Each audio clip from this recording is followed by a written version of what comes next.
Untuk mendukung kegiatan tersebut, panitia melalui Si Usaha Dana juga akan membagikan celengan yang dimaksud untuk menjadi tabungan bagi warga jemaat GKJ Salib Putih. Celengan akan diambil berkala 2 bulan sekali setiap akhir bulan oleh petugas gereja. Seberapapun dukungan dari warga jemaat, celengan tersebut nantinya akan bermanfaat bagi program pemanggilan bakal calon pendeta GKJ Salib Putih. Celengan diharapkan tidak membebani warga jemaat. Harapan kami adalah melibatkan seluruh warga jemaat GKJ Salib Putih supaya berpartisipasi secara langsung dan mensukseskan acara ini untuk kemajuan GKJ Salib Putih.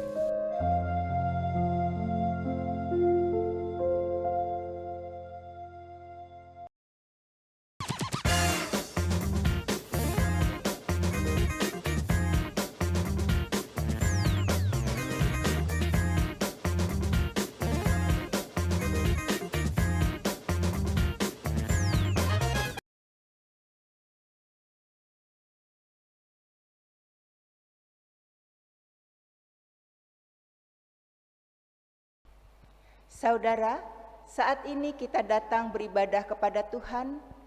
Marilah kita siapkan hati, jiwa, dan pikiran kita untuk menyambut kedatangannya di Yerusalem hati kita. Sebab Dialah Allah kita yang telah datang untuk memberikan kedamaian bagi kita. Dialah Sang Raja Damai, Raja yang melepaskan kita dari belenggu dosa. Dialah Sang Pembebas dan Penyelamat. Terpujilah Tuhan.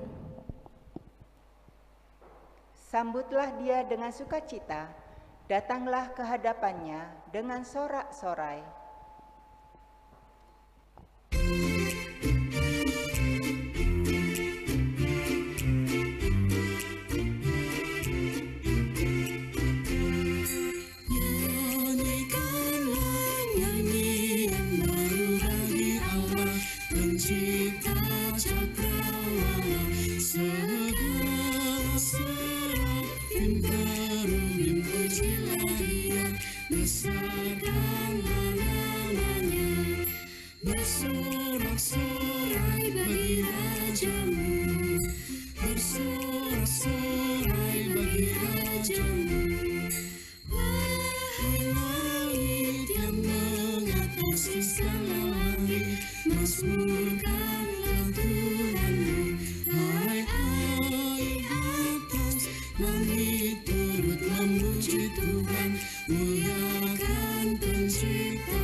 Ibadah Minggu Palma ini kita sucikan dengan pengakuan bahwa pertolongan kita adalah di dalam nama Tuhan, Pencipta langit dan bumi, yang senantiasa setia dan tidak pernah meninggalkan perbuatan tangannya.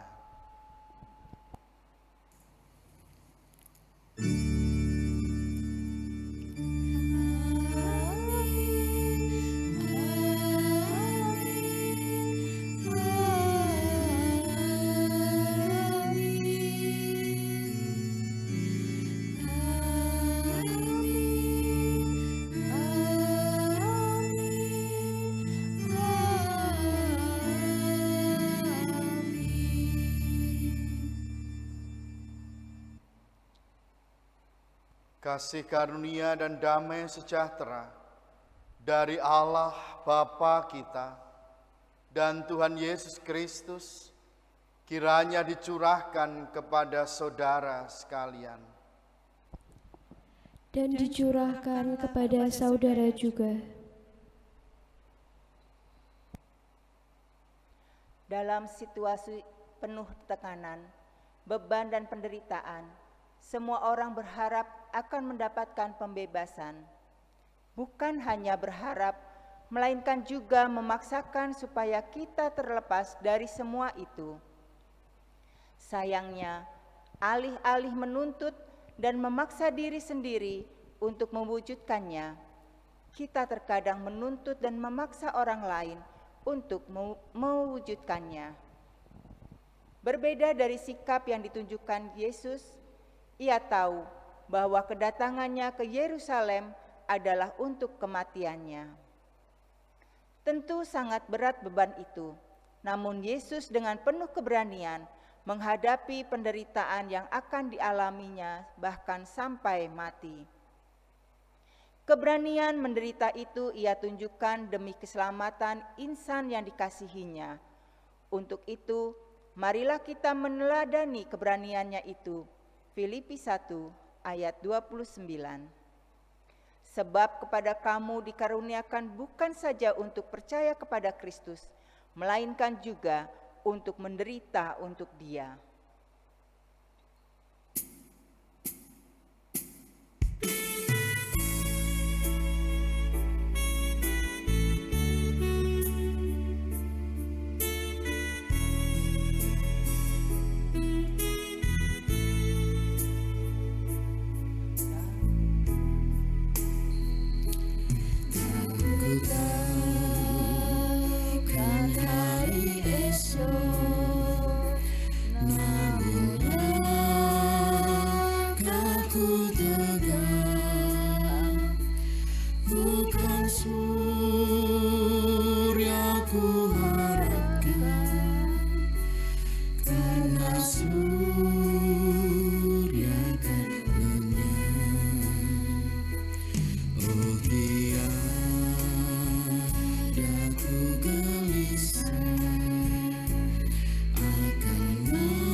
Serta Yesus, maka hatiku tenang.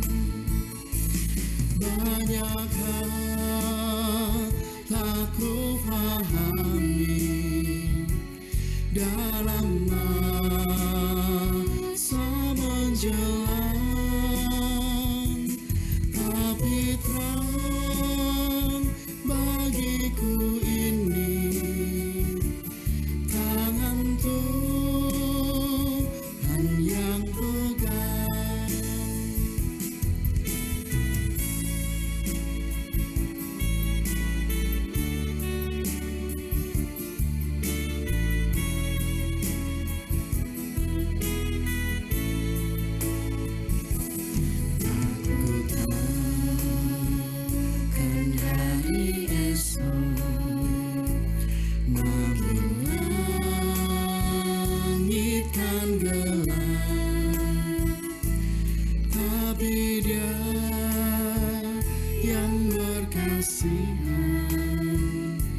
melindungiku tetap, meski susah perjalanan ke dunia menderu, dipimpinnya ku bertahan sampai akhir langkahku. Banyak hal tak ku pahami dalam masa menjelang, tapi terang bagiku ini tangan Tuhan yang pegang.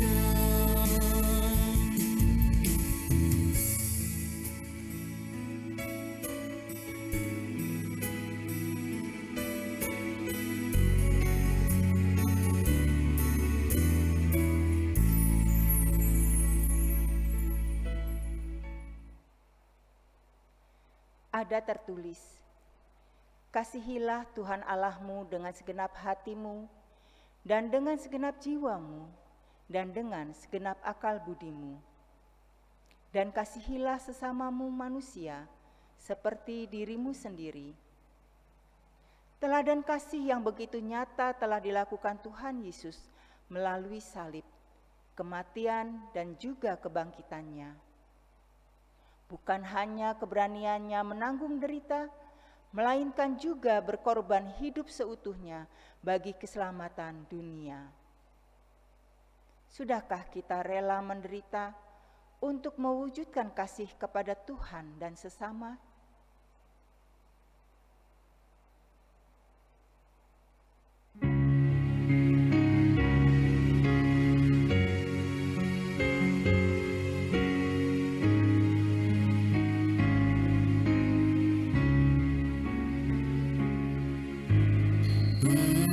Berserah kepada Yesus, tubuh, roh, dan jiwaku.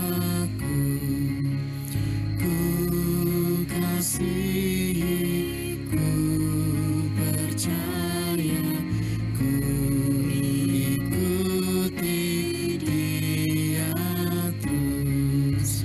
Aku berserah,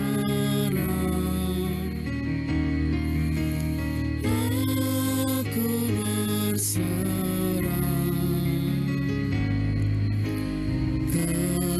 kepadamu, Juru Selamat. Aku berserah.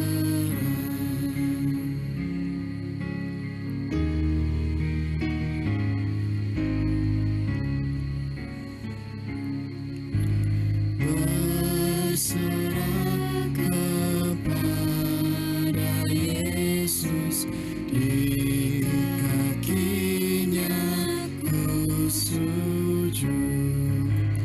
Nikmat dunia ku tinggalkan, Tuhan terima anakmu. Aku berserah,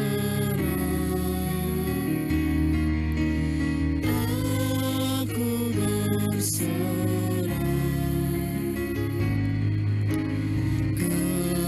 kepadamu, Juru Selamat.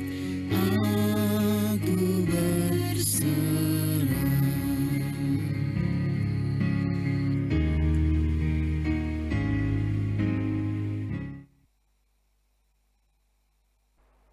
Bagi setiap kita yang dengan sungguh-sungguh menyatakan dosa dan penyesalan di hadapan Tuhan, Tuhan berkenan menyatakan anugerah pengampunannya. Berita anugerah terambil dari Filipi 1 ayat 29. Sebab kepada kamu dikaruniakan bukan saja untuk percaya kepada Kristus, melainkan juga untuk menderita untuk Dia. Syukur kepada Allah.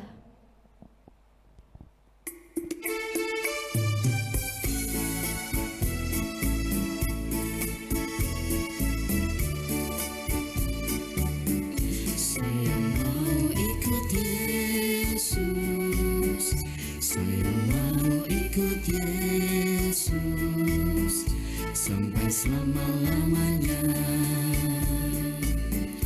Meskipun saya susah,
Saudara, mari bersama kita berdoa.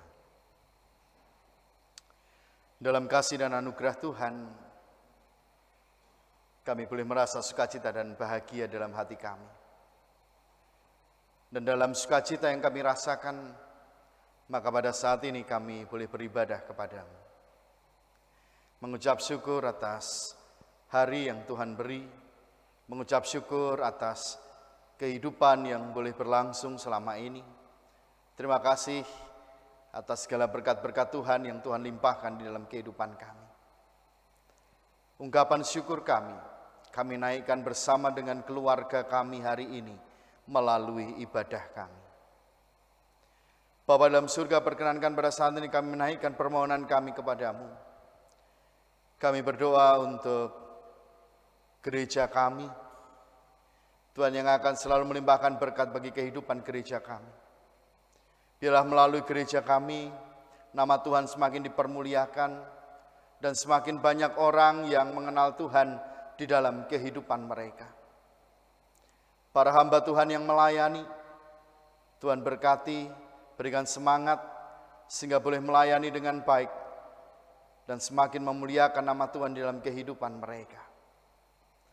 Terkhusus kami berdoa untuk GKJ Salib Putih, yang saat ini memasuki proses orientasi bagi bakal calon pendeta. Tuhan berkati saudara kami Daniel, Tuhan berkati saudara kami Binerkahan. Tuhan sendiri yang akan memakai mereka untuk menjalani proses orientasi selama 3 bulan di tengah-tengah jemaat di GKJ Salib Putih ini. Mampukan mereka berdua memberikan yang terbaik bagi kemuliaan Tuhan, sehingga siapapun nantinya yang akan terpilih menjadi calon pendeta di GKJ Salib Putih, dialah orang yang Tuhan utus untuk mengembalakan GKJ Salib Putih. Kami berdoa juga untuk panitia yang terus berproses di dalam pencarian calon pendeta ini. Tuhan yang memberkati setiap karya dan kiprah panitia yang telah terbentuk, sehingga semua membawa kebaikan demi kemuliaan nama Tuhan di tengah-tengah kehidupan jemaat di tempat ini. Kami menyerahkan saudara-saudara kami yang saat ini sedang sakit. Tuhan berikan kesembuhan sehingga di lain kesempatan kami boleh berjumpa dengan mereka dalam keadaan baik dan sudah sehat. Kami berdoa untuk setiap pergumulan kehidupan jemaat-Mu, Tuhan yang akan memberikan jalan keluar, sehingga setiap pergumulan dan persoalan boleh selesai dengan baik, sesuai dengan kehendak Tuhan saja. Di dalam ibadah ini kami akan mendengarkan firman Tuhan. Tutup bungkus kami dengan darah-Mu yang kudus, sehingga firman Tuhan ini boleh kami terima dengan baik, dan boleh kami lakukan juga dalam kehidupan sehari-hari. Kami serahkan doa kami ini hanya di dalam nama Tuhan kami Yesus Kristus, Sang Juru Selamat kami yang hidup. Amin.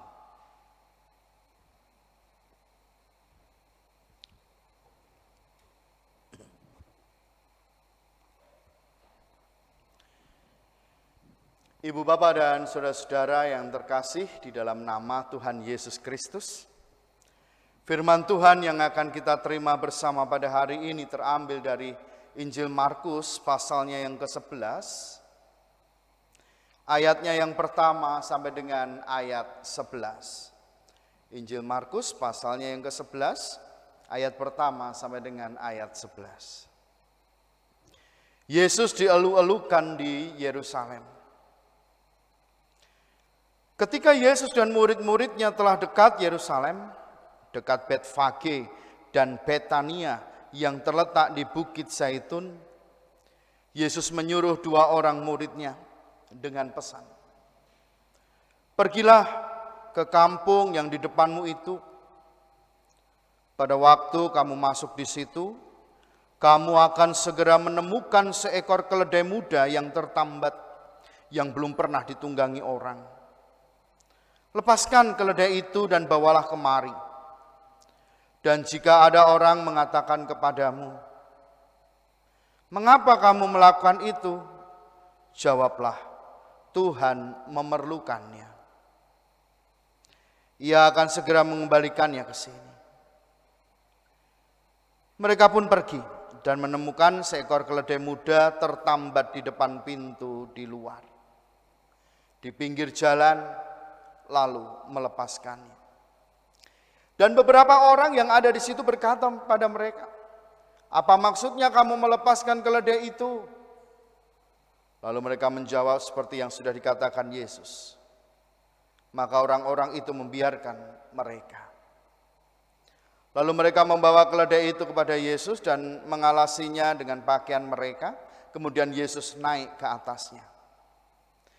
Banyak orang yang menghamparkan pakaiannya di jalan. Ada pula yang menyebarkan ranting-ranting hijau yang mereka ambil dari ladang. Orang-orang yang berjalan di depan dan mereka yang mengikuti dari belakang berseru, "Hosana, diberkatilah Dia yang datang dalam nama Tuhan. Diberkatilah kerajaan yang datang, kerajaan Bapa kita Daud. Hosana di tempat yang maha tinggi." Sesampainya di Yerusalem, ia masuk ke bait Allah. Di sana ia meninjau semuanya.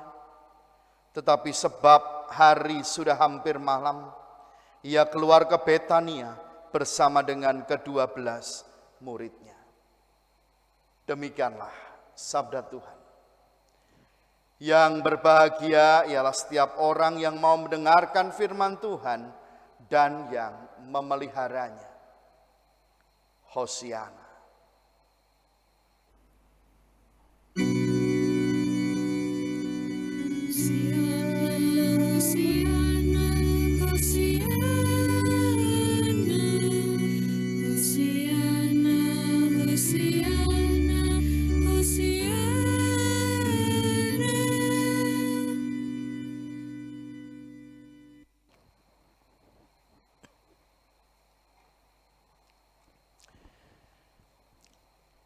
Ibu bapak dan saudara-saudara yang terkasih di dalam nama Tuhan Yesus Kristus. Pada saat itu banyak sekali orang yang merasakan tekanan-tekanan di dalam kehidupan mereka. Baik tekanan secara politik, di mana umat pada saat itu ada di bawah pemerintahan Romawi. Pajak yang harus mereka bayar sangat tinggi, dan berbagai macam hal yang menekan kehidupan mereka. Bukan masalah politik saja, tetapi masalah ekonomi juga mereka rasakan di dalam kehidupan mereka. Kita tahu, saudara yang terkasih dalam nama Tuhan, semenjak mereka ada di bawah pemerintahan Romawi, di mana pada saat itu ada pemerintahan boneka yang dipakai oleh pemerintahan Romawi dengan menempatkan Herodes Agung di sana. Umat mulai merasakan betapa beratnya hidup di dalam tekanan politik yang ada pada saat itu. Sang Raja Herodes ingin menonjolkan dirinya sendiri dengan cara dia mengambil harta milik orang-orang pada saat itu. Umat Yahudi tertekan, bangsa Israel tertekan, kehidupan ekonomi mereka semakin merosot. Bahkan ada cerita pada saat itu mereka yang memiliki tanah semuanya dirampas oleh Herodes. Sebagian menjadi milik Herodes, sebagian lagi dijual, dan keuntungannya bagi Herodes sendiri. Banyak sekali tekanan-tekanan yang dirasakan umat pada saat itu. Setelah Herodes mati, mereka melakukan pemberontakan terhadap pemerintahan Romawi. Tetapi pemberontakan mereka dapat diredam pula, dapat dikalahkan oleh pemerintahan Romawi. Dan lagi-lagi mereka ada di bawah pemerintahan Romawi. Yang kemudian pemerintahan Romawi dipegang kekuasaannya oleh Pontius Pilatus. Saudara-saudara yang terkasih dalam nama Tuhan, tekanan-tekanan yang mereka rasakan baik secara politik, ekonomi, bahkan mereka juga merasa ada tekanan-tekanan yang mereka rasakan dengan peraturan-peraturan agama mereka. Di sini artinya memang sangat dibutuhkan sesuatu yang dapat mengeluarkan mereka dari tekanan dan penderitaan hidup mereka. Politik, ekonomi itu secara jasmani.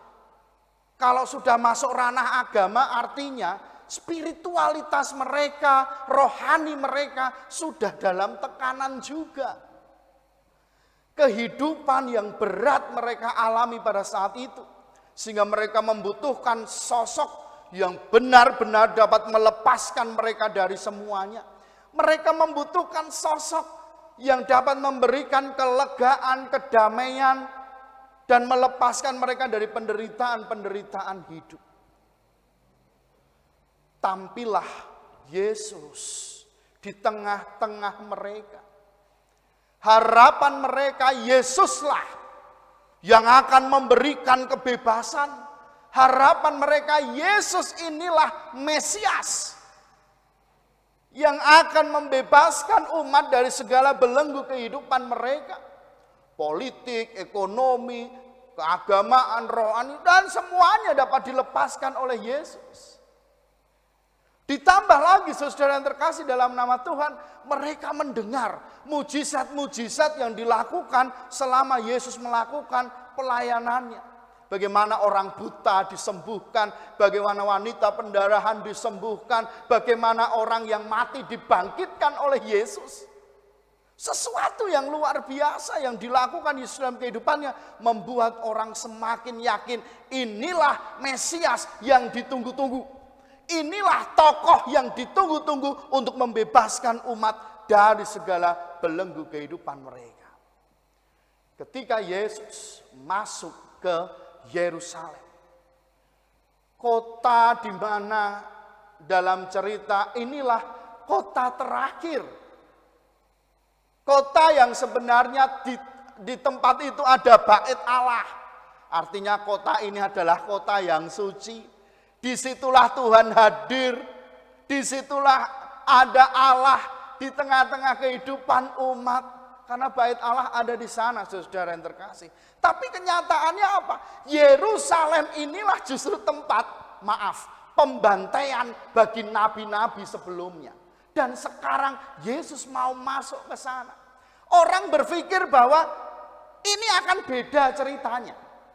Orang berpikir bahwa ketika Yesus masuk ke Yerusalem, ke pusat kota keagamaan, di situ ada perubahan besar yang luar biasa yang akan mereka terima. Makanya ketika Yesus bersama dengan para murid masuk ke Yerusalem, saudara tadi kita memperhatikan apa yang dilakukan orang-orang. Banyak orang yang menghamparkan pakaiannya di jalan. Ada pula yang menyebarkan ranting-ranting hijau yang mereka ambil dari ladang. Banyak orang-orang yang berjalan di depan dan mereka yang mengikuti dari belakang berseru, Hosana, diberkatilah dia yang datang dalam nama Tuhan. Diberkatilah kerajaan yang datang, kerajaan Bapa kita Daud. Hosana di tempat yang maha tinggi. Semuanya bersuka cita menyambut kedatangan Yesus bersama para murid. Mereka sudah mendengar cerita tentang Yesus melakukan banyak mujizat. Mungkin dari antara banyak orang yang menyambut, mereka melihat sendiri bagaimana Yesus melakukan mujizat. Maka saat itu mereka menyambut Yesus yang masuk ke Yerusalem dengan spektakuler. Nah, ibu bapak dan saudara yang terkasih dalam nama Tuhan, dalam bayangan mereka, wajar kalau mereka ada harapan yang luar biasa bahwa penderitaan selesai.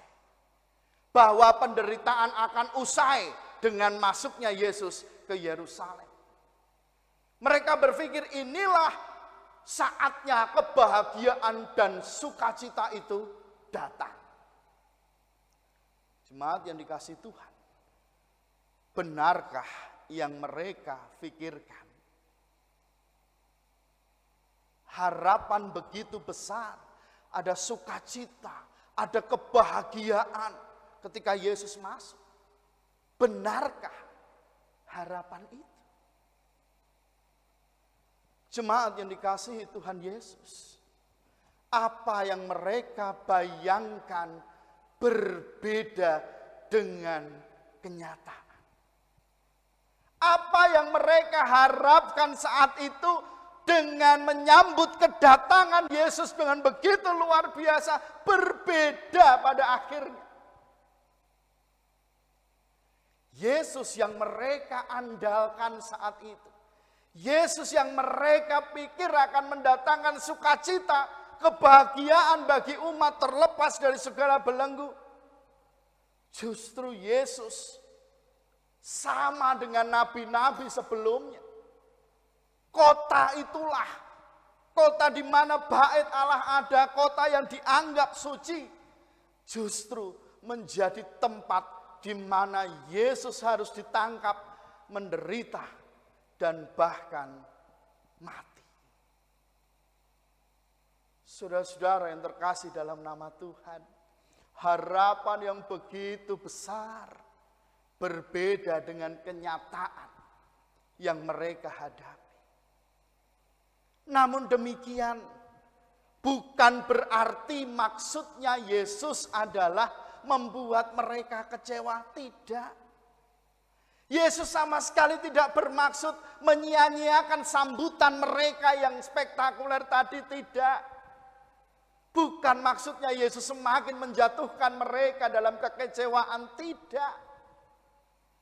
Tetapi ada pelajaran-pelajaran yang penting yang dapat mereka tarik kesimpulannya dari peristiwa Yesus di Yerusalem. Saudara-saudara yang terkasih, penderitaan Yesus, kematian Yesus memberikan pelajaran bagi orang-orang pada saat itu, bagi banyak orang termasuk kepada para murid, bahwa jangan menyerah menghadapi penderitaan dan kesengsaraan hidup. Jangan menyerah menghadapi penderitaan dan kesengsaraan hidup. Tetap jalani dengan ketegaran jiwa. Tetap jalani dengan penuh keyakinan. Dan pada akhirnya, kebangkitan Yesus adalah kemenangan bagi semua. Ada waktunya penderitaan harus dijalani. Ada waktunya kesengsaraan harus dialami. Tetapi percayalah, penderitaan yang engkau hadapi, kesengsaraan yang engkau hadapi dengan ketegaran jiwa, membawa kebaikan demi kebaikan di dalam kehidupan. Yesus yang bangkit dari antara orang mati telah menjalani penderitaan dan kesengsaraan hidup via dolorosa. Tetapi perhatikan, ada kebahagiaan dan sukacita yang luar biasa. Kemenangan diterima Yesus pada saat dia bangkit dari antara orang mati. Hari ini bersama-sama kita masuk dalam Minggu Palmarum.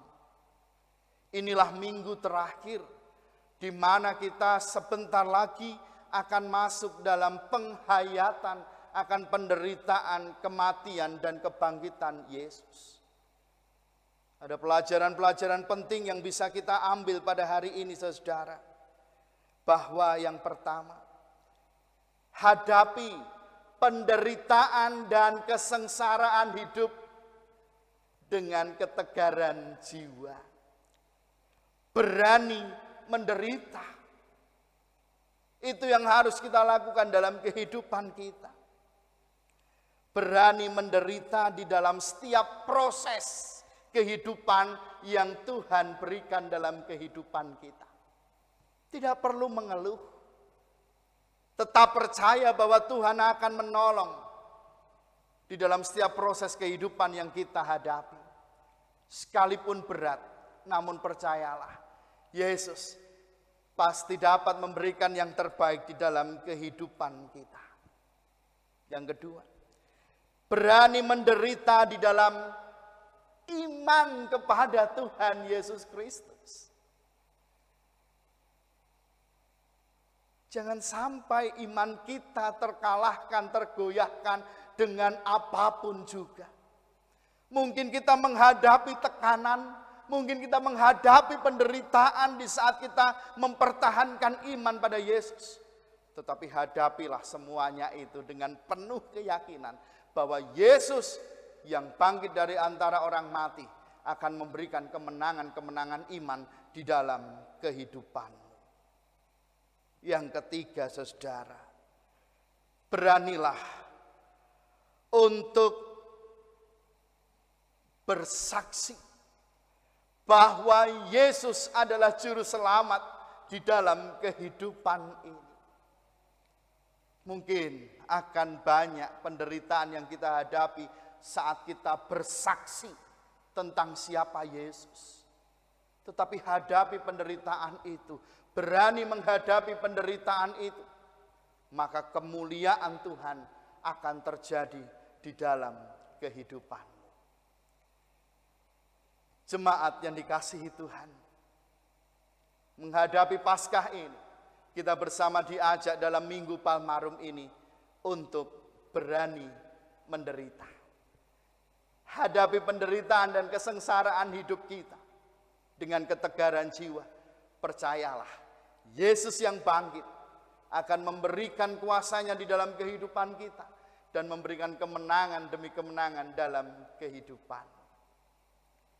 Selamat menjalani kehidupan, berani menderita, menjadi poin penting di dalam kehidupan kita yang harus kita jalani mulai saat ini. Selamat Minggu Palmarum, selamat menyambut Paskah di dalam kehidupan. Tuhan memberkati. Amin.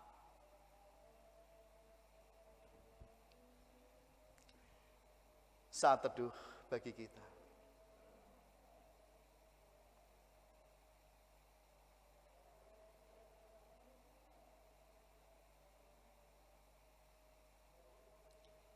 Amin.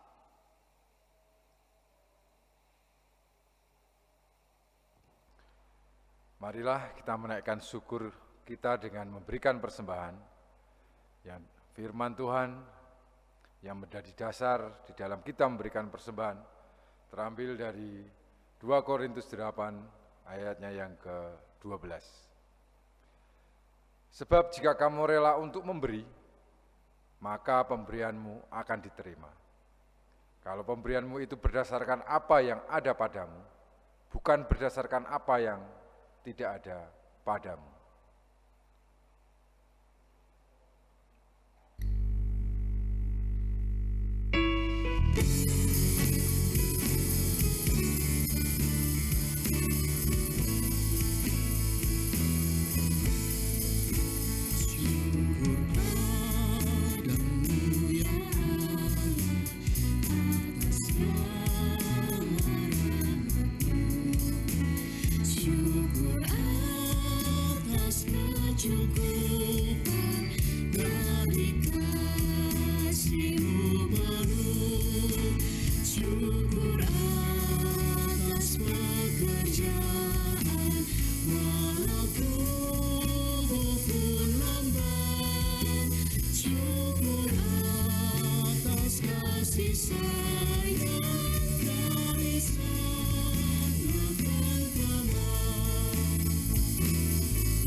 Mentari berseri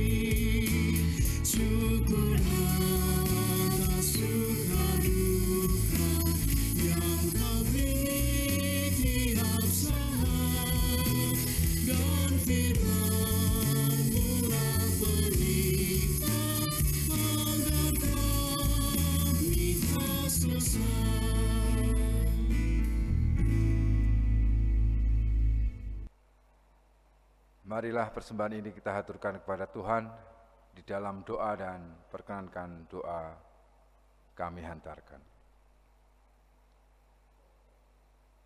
Maha besar Allah Bapa kami yang bertata di dalam kerajaan surga yang mulia. Engkau adalah sungguh Allah yang hidup. Engkau sumber dari segala berkat yang ada di dalam kehidupan kami. Bapa kami mengucap syukur Bapa pada kesempatan hari ini. Engkau telah memberikan kami kekuatan, kesehatan, bahkan berkat yang melimpah. Dari sekian banyak berkat yang Kau berikan di dalam kehidupan kami sisipkan sedikit untuk kemuliaan nama-Mu. Kiranya Engkau tahirkan Bapa, Engkau sucikan sehingga persembahan ini dapat berguna untuk memperluas kerajaan-Mu. Dan bagi hamba-Mu yang Kau percaya untuk mengelola persembahan ini, kiranya Engkau memberikan roh takut akan Engkau, dan berikan roh kebijaksanaan sehingga dapat mengelola persembahan ini dengan baik. Ampunilah Tuhan jikalau kami melakukan salah di dalam kami beribadah pada hari ini. Dan doa yang jauh daripada kata sempurna ini, kesempurnaannya hanya kami pinta dan kami alaskan di dalam nama Tuhan kami Yesus Kristus yang telah mengajar doa Bapa kami.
Marilah kita memperbaharui iman percaya kita dengan bersama-sama mengucapkan pengakuan iman rasuli yang demikian. Aku percaya kepada Allah, Bapa yang Maha Kuasa, Khalik langit dan bumi, dan kepada Yesus Kristus, anaknya yang tunggal, Tuhan kita, yang dikandung daripada Roh Kudus, lahir dari anak darah Maria, yang menderita di bawah pemerintahan Pontius Pilatus, disalibkan, mati dan dikuburkan, turun ke dalam kerajaan maut. Pada hari yang ketiga, bangkit pula dari antara orang mati, naik ke surga, duduk di sebelah kanan Allah, Bapa yang Maha Kuasa, dan akan datang dari sana untuk menghakimi orang yang hidup dan yang mati.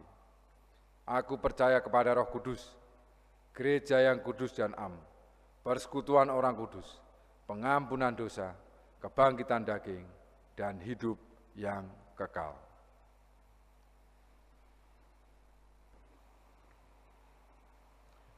Saudara-saudara, undurlah dari ibadah ini dengan mengingat sabda Tuhan di dalam Roma 8 ayatnya yang ke-17 bagian B. Jika kita menderita bersama-sama dengan Dia, supaya kita juga dipermuliakan bersama-sama dengan Dia. Beranilah menderita, dan jalanilah hidup dalam rasa syukur untuk melakukan panggilannya. Tuhan mengiringi hidup saudara dengan berkat-Nya. Maka arahkanlah hatimu kepada Tuhan. Kami mengarahkan hati kepada Tuhan. Jadilah saksi Kristus. Syukur kepada Allah. Terpujilah Tuhan. Kini dan sepanjang segala masa. Maka kini tunduklah dan terimalah berkat Tuhan. Dan Allah, sumber segala kasih karunia, yang telah memanggil kamu dalam Kristus kepada kemuliaan-Nya yang kekal, akan melengkapi, meneguhkan, menguatkan, dan mengokohkan kamu sesudah kamu menderita seketika lamanya. Ialah yang empunya kuasa sampai selama-lamanya. Amin.